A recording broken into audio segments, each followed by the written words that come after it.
Hello everyone, welcome to the fourth day of tutorial class on digital communication.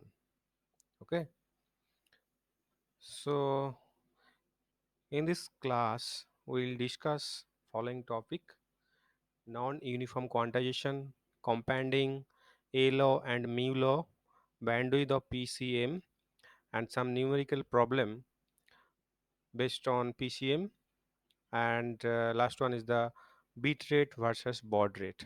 Okay.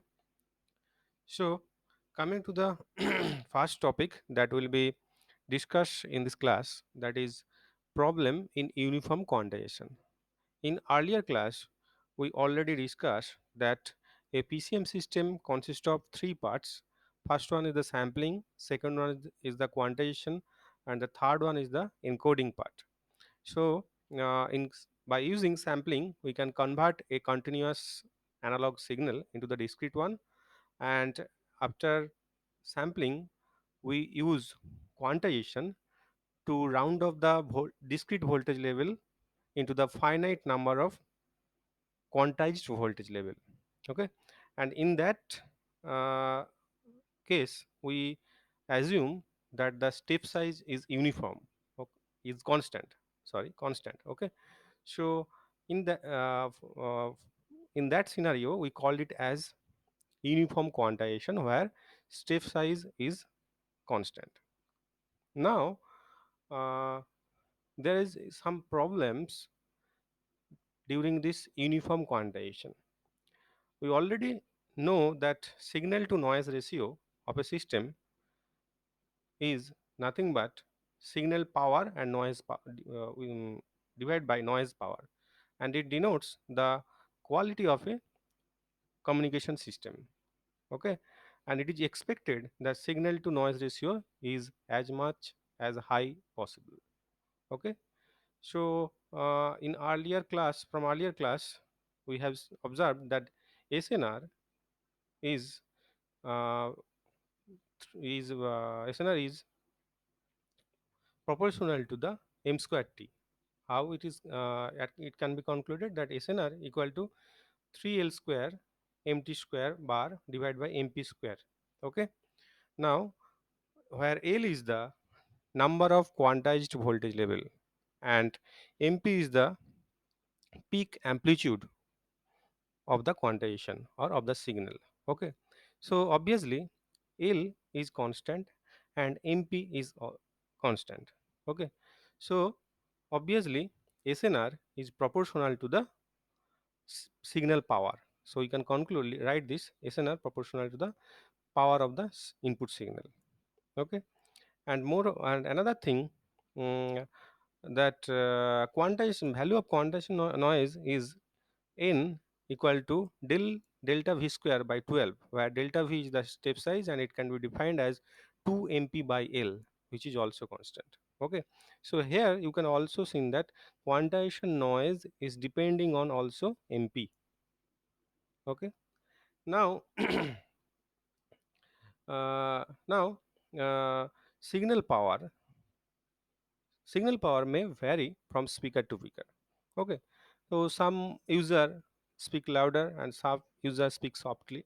So in that case, who speak louder, the peak amplitude will be generally higher than the user who speak softly. Okay, and hence um, hence the user which have soft voice has the smaller in SNR, and the user who speak louder have highest SNR. That means we can conclude that for loud voice SNR is large, which leads to good quality of PCM.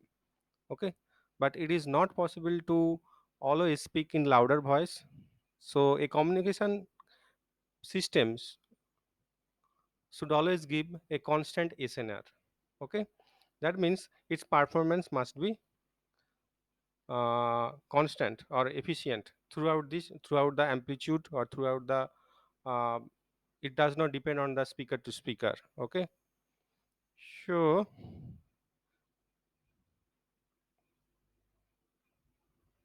okay, so to deal with this problem, That means to deal with this problem, that is the SNR variation, SNR variation with the user, we use non-uniform quantization.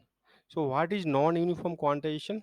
So in case of non-uniform quantization, as the name suggests, the step size is not constant. Okay. So here the step size is not constant. 1 minute. Okay. So in case of non-uniform quantization, for small amplitude, the delta V will be small, and for large amplitude, delta V will be large. You can see the variation of step size according to the input signal. So here this is empty, okay, and in along y-axis we plot quantization level. So at this point, obviously, the amplitude of the empty is very small. So obviously, in this region, the quantized level or step size will be very small. And when the amplitude of the signal gradually increase, at this region, okay, here you can see that the difference between two successive voltage level is large. That means here step size is larger. Okay. So this is obviously non-uniform quantization, where the value of delta V varies in according with the amplitude of the message signal. Okay. Where the amplitude of the message signal is small, the step size or difference between two successive quantized level is small. And where the amplitude of the message signal is large, the quantization level, or sorry, their step size is larger. Okay. So this is basically, we called it as non-uniform quantization. Here there is another graph to show you how output signal variation with respect to delta V or normalized amplitude. Okay. So as you already told that output variation should be uniform. Okay. So using this kind of quantization, non-uniform quantization, where delta v or step size varies, if we plot delta v in along the x-axis and plot output along the y-axis, then we can see that if we vary delta v initially small and gradually increase the step size, the variation in the output is uniform. Okay. So obviously our main objective has been accomplished. Okay. So you can see that it can be observed that variation in the output signal become uniform due to non-uniform quantization. Okay. So here you can see that uh, if we consider gain, like in along x-axis we already told that we plot the m by mp, that means it is also input, and along y-axis we plot y. Okay. So here we can see that in this, when the input is small, the gain is high, so that the quantization difference between two successive output is remain constant. But here the difference is high, but here the difference in output is low. So obviously we can see that when the output is when the input, the value of the input signal is large, the gain of the system or gain of the non-uniform quantization is low. But where the signal is low or signal have low amplitude, small amplitude, in that case the gain is high. Okay. So obviously this will serve our purpose, as we wanted a uniform SNR. Okay. As we wanted uniform SNR, so where the signal power is small, we should try to give some kind of gain so that it can become uh, it can adjust SNR with respect to it. Okay. So this kind of graph, that means this property is all known as the compression. So what is compression? Compression is used in non-uniform quantization, where we give gain to the small input signal, high gain to the small input signal, and low gain to the high amplitude input signal. Again, this is the small amplitude input area, and this is the high amplitude input area. But In this area the gain is low, in this area gain is high, and this kind of property is called compression. This process of varying the step size according to the amplitude of the signal is known as the compression. Okay. So so in case of non-uniform quantization, so our system is modified. Okay. So we need to use a compressor which have property uh, to use the non-uniform quantization. So how can we non-uniform quantization can be achieved? So using a compressor that introduce non-linearity, and then again then use the uniform quantization. So using this two section, whole non-uniform quantization has been achieved. Then the output has been encoded and sent through the PCM channel, and obviously uh, uh, in the receiver section we need to we need to receive original signal. That means suppose at some point the amplitude of signal is low, but using non-uniform quantization we give some kind of gain, and the amplitude has been in the corresponding amplitude has been amplified.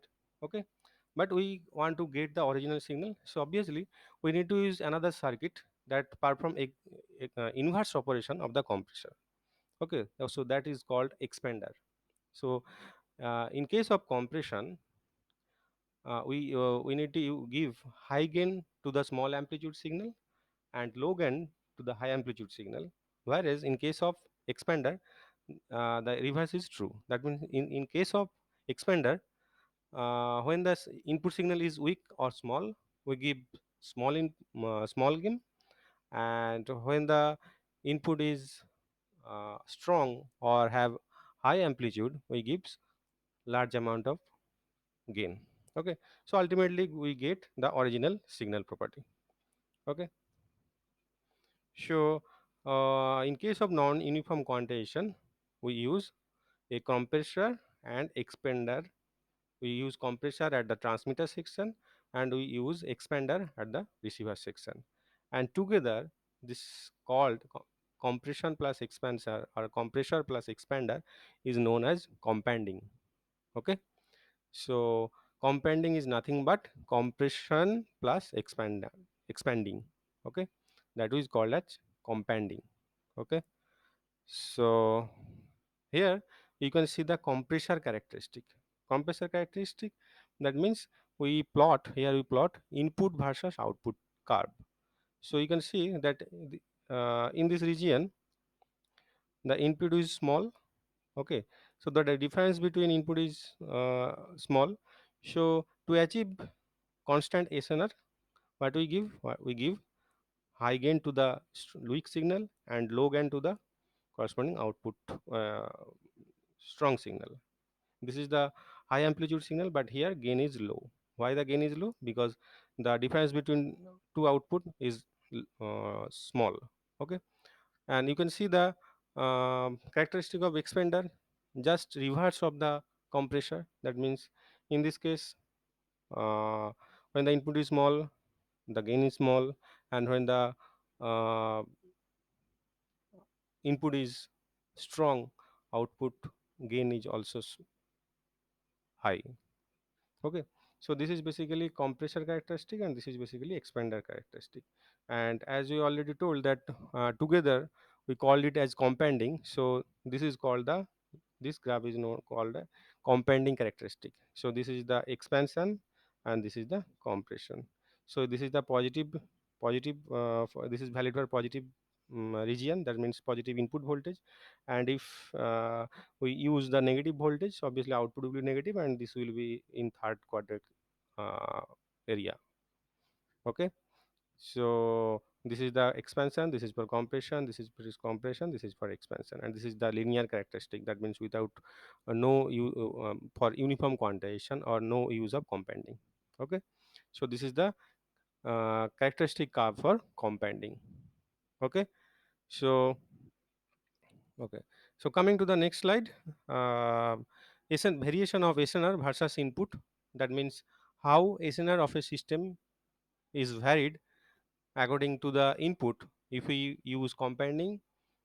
So as you already told, if we use companding or compression, so what will happen? The SNR will be remain constant. How? Because as per the characteristic of compression, we give high gain to the weak signal and low gain to the strong signal. That's why ultimately SNR became constant, as the SNR is defined as signal power to noise power. So here we just change the we just amplify the signal as per its amplitude. Okay, so that SNR become constant. Okay, so if we don't give some kind of gain using compressor, so obviously SNR will not constant. You can see that without companding, the SNR is linearly increased with respect to input value. Here input is also measured in term of dB scale, and SNR is also measured in term of dB scale.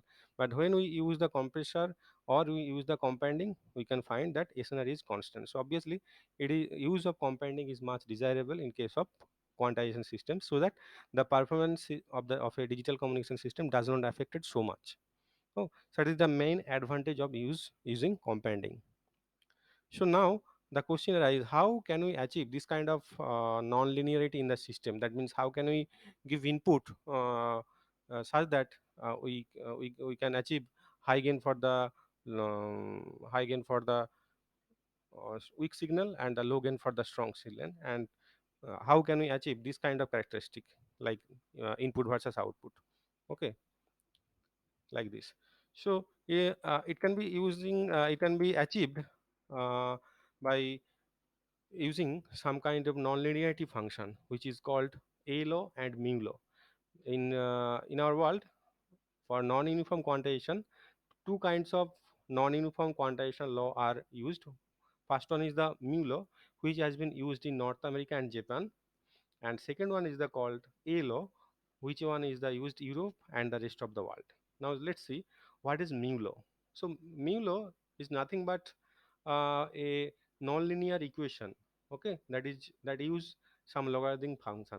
Okay, here you can see that fx equal to sine x ln 1 plus mu x divided by 1 plus ln mu, where x is the varies from -1 to 1. What is x?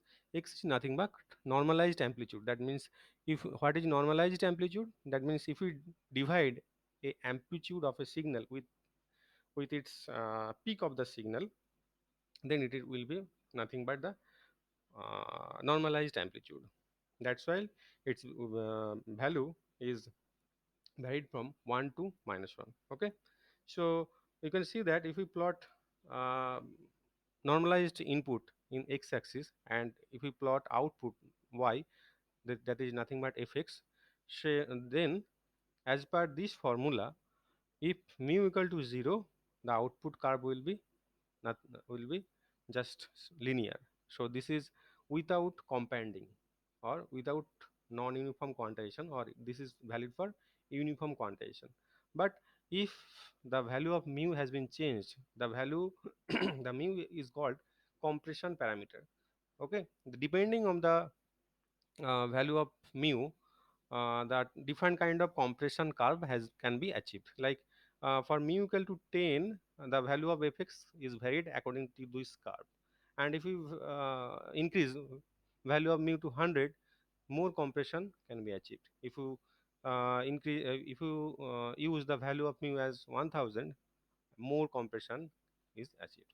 So as far as our requirement, we can vary the value of mu, and we can achieve our desirable compression characteristic.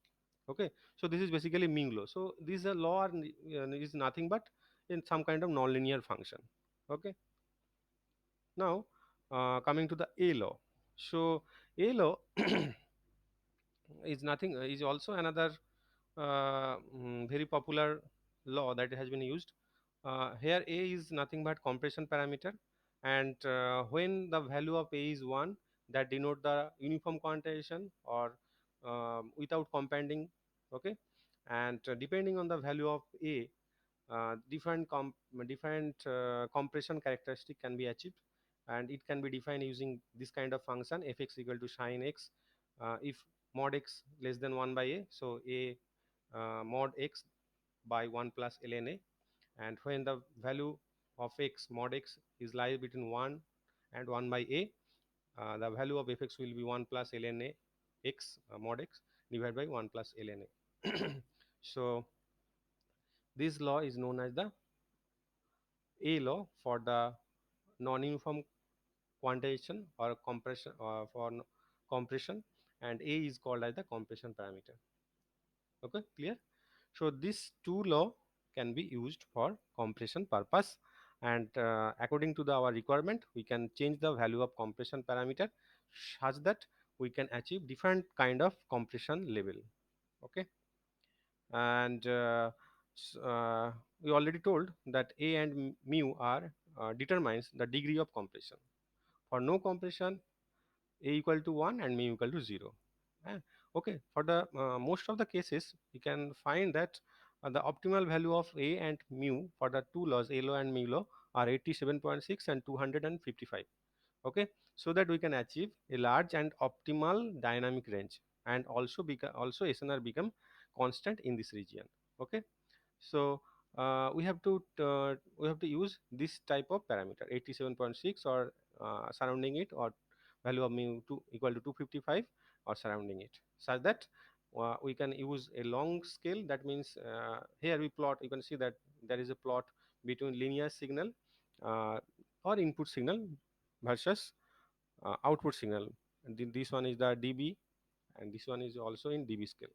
So we want to find out the range or find out that point where the system become large, operating region is large, and moreover SNR is remain constant. So if you use this kind of value, so obviously uh, we get an optimal operating region where the large dynamic range can be achieved and SNR become also constant. Okay, and but it has been observed that mu law has large dynamic range over a law. Okay, and for mu law it can be derived that signal to noise ratio is almost equal to the 3l square divided by ln plus 1 by mu square to the power 1 plus mu whole square. Okay, so this can be used to calculate the signal to noise ratio for a by using mu law. Okay, where L is the number of quantized level and mu is the compression parameter. So depending on these two parameter, SNR can be uh, calculated. As the we already told that for near the value of mu equal to 255, the SNR remain constant. So you can conclude that for that for that non-uniform quantization system, SNR become constant, it remain constant. Okay. So that's all from the non-uniform quantization. Again, I'm just repeating the advantages of non-uniform quantization. The main motive of the non-uniform quantization is to keep the signal to noise ratio as constant. As the signal to noise ratio depend on the amplitude of the input signal, that means it can change according to the user or speaker depending on the loudness of the voice. So obviously we want to uh, design such kind of system so that uh, so that SNR become constant. So for that purpose, what we have done, for that purpose we have use non-uniform quantization where step size varies according to the input signal. So if the step size become varies, we can see that variation in the output become constant, and this type of variation is known as the compression. And the compression can be achieved by using simple two nonlinear formula, which is A law and mu law, where a and mu are called compression parameter, and depending on the value of this parameter, different kind of compression can be achieved. And obviously during transmitter, if we use the compressor to achieve constant SNR, but in receiver section to get the original signal, that means where the amplitude at some section amplitude may be louder, at some section amplitude may be soft. So to get the original signal, we need to use the inverse operation of compression, that is known as the expander. So combined effect of compression and expansion or expander is called at companding. Okay, fine. Now coming to the our next topic, that is the bandwidth calculation of PCM. So let's assume that n is the number of bits to encode L number of quantization level, and Fs and Fm are the sampling rate and modulating message signal frequency. And as per the formula of PCM, L is nothing but 2 to the power n. So here we define signaling rate. Okay, what is signaling rate? That means number of bit transmitted per second. Okay, number of bits transmitted per second. So here signaling rate can be defined that number of bits per sample multiplied by number of sample per second. Okay, so uh, ultimately signaling rate become bit rate multiplied by sampling frequency. Suppose a analog signal. Okay, we sample them, suppose 5 sample per second, and each of the sample quantized voltage level are expressed using 5 bit. Okay, so we can see that this is the bit rate. So R equal to, that means bit rate multiplied by sampling frequency. Okay, so this is called as signaling rate. So we can write that R greater than equal to n into Fs. Minimum signaling rate will be greater than bit rate multiplied by sampling frequency. This one bit rate, that means number of bit that has been used to encode the signal, to encode the voltage level. Okay, multiplied by sampling frequency. Okay, so so in that earlier example we said that within 1 second there are 5 number of sample, and each to encode the each voltage we need suppose 3 number of bits. So obviously the signaling rate will be greater than or equal to 3 multiplied by signaling rate, sampling frequency, that means 5. Okay, so in general, we can write that R should be greater than equal to n into Fs. So as per the Nyquist criteria, we can write R greater than equal to 2 into n into Fm, where Fs equal to 2 Fm if we consider Nyquist rate. Okay. Now consider the fact for a long chain of digital data, uh, it has been uh, it has been observed that the probability of number of 1, or the probability of finding 1 and 0 is almost same. That means uh, uh, the number of 1 and number of are equi probable. Okay, so if we consider long chain of data, 1 and 0 are equi probable. Okay, as if we consider only on off type of coding, that means to represent 1 if you use 5 volt, and to represent 0 uh, if you use only 0 volt, then obviously to represent as we used no voltage level for represent 0, so obviously minimum bandwidth requirement for PCM will be R by 2. Okay, so bandwidth of PCM is nothing but greater than equal to R by 2. So if you substitute the earlier value R equal to 2 NFM, so it will be the bandwidth of PCM is nothing but n into Fm. This is the minimum bandwidth requirement of PCM, which is nothing but greater than equal to n into Fm, where n is the number of bit to encode the quantized voltage level, and Fm is the message signal frequency. Okay, so this is the bandwidth calculation for PCM. It can be larger than NFM, but minimum bandwidth requirement is n into Fm. Now, coming to the numerical problem associated with PCM. So let's see the second numerical problem on PCM, which has been stated like this. Suppose a radar signal having bandwidth 10 megahertz and transmitted using binary PCM system. Okay, fine. Given that the number of quantization level is 1024, determine first code word length, second transmitted bandwidth, third final bit rate, fourth output SNR if the transmitted signal is considered as sinusoidal, and fifth, if the peak amplitude is 10 volt, find out the maximum quantization error. So there are 5 points that need to be answered. So what is given to us? First of all, given that the bandwidth of the radar signal is 10 megahertz. That means FM for this kind of PCM system is 10 megahertz, and number of quantization level is 1024. So obviously L equal to 1024. Okay.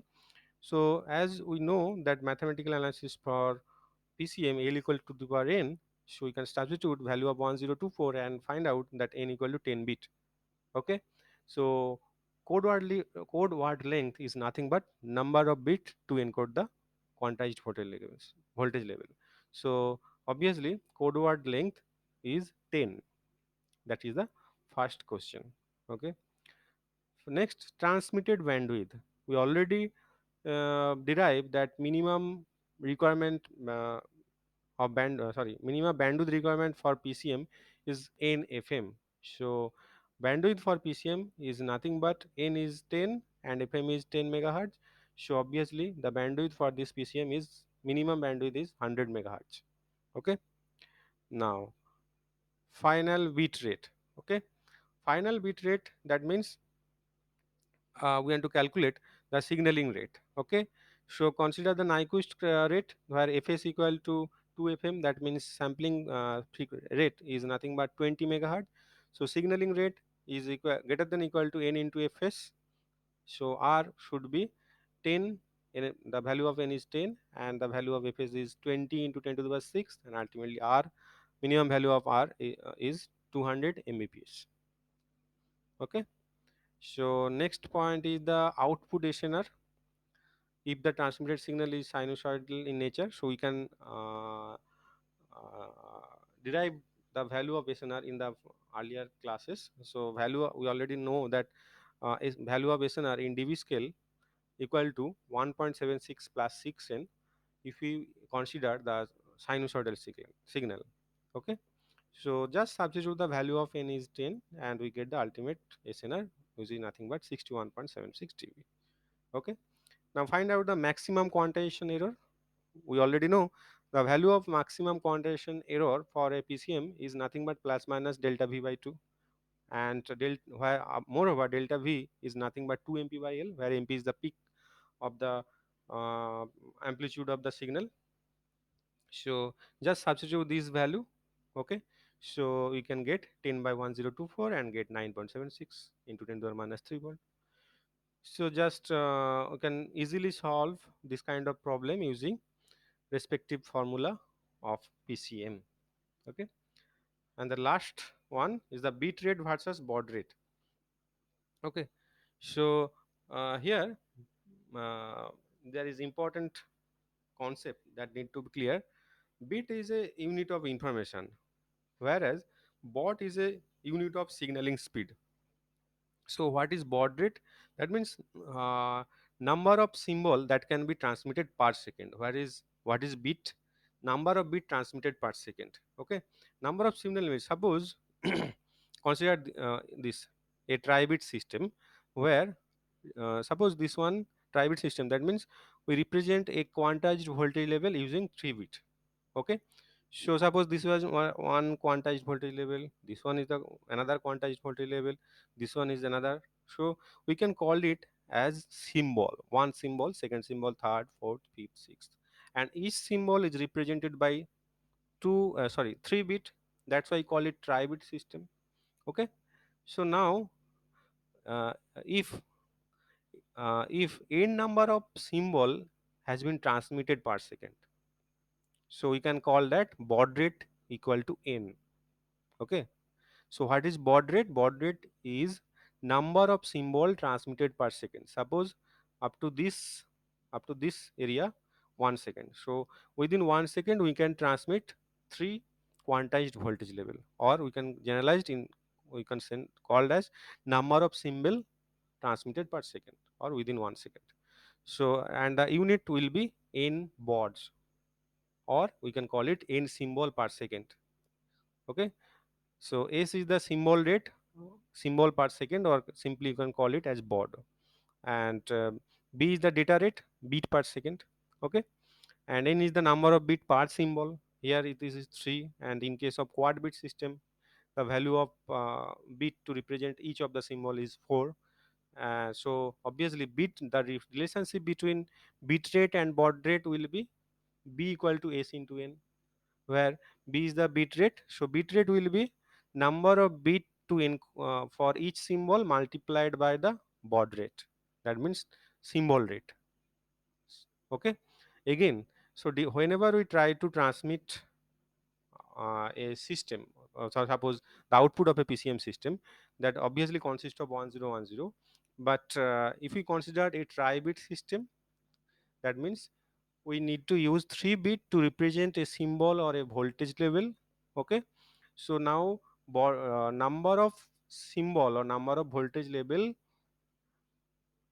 is transmitted per second is known as the baud rate, whereas total number of bits like 1 or 0 is transmitted per second is called as the bit rate. Okay. So if we represent bit rate in b, and if we represent baud rate using s, the relationship between uh, bit rate and baud rate is nothing but bit rate equal to baud rate multiplied by the number of bits per symbol. Okay. So in case of even when n equal to 1, so obviously bit rate and baud rate are same. But if you use 16 QM, what is QM? That will be quadrature amplitude modulation. So in that case, n equal to 4. So in that case, bit rate will be 4 into s. Okay. So you need to clearly understand the differences between bit rate and baud rate. The unit of the bit rate is bit per second. The unit of the baud rate is symbol per second, or you can call it as symbol only, baud, simply baud. Okay. So here we are coming to the conclusion. That means what we learned in these classes, we learned the need of non-uniform quantization and how can we achieve the non-uniform quantization using compression. And if you use the compression at the transmitter section, we need to also use the expander at the receiver. Together we called it as companding. Okay. And we observe corresponding different characteristic of companding and different law that can be used to achieve the compression. And similarly, after that we calculate the minimum bandwidth requirement for PCM, and we also understand the differences between bit rate and baud rate, and we also see a numerical problem based on PCM. Okay. So that's all from the PCM, and if you have any question, please post in the YouTube, or you can use the Google Classroom to post your query. I will definitely answer all of your queries. Okay. And in our next class we'll start the differential pulse code modulation, which is another source encoding technique. PCM is most simplified source encoding technique, and its upgraded version is differential pulse code modulation technique, or DPCM. Okay. Thank you.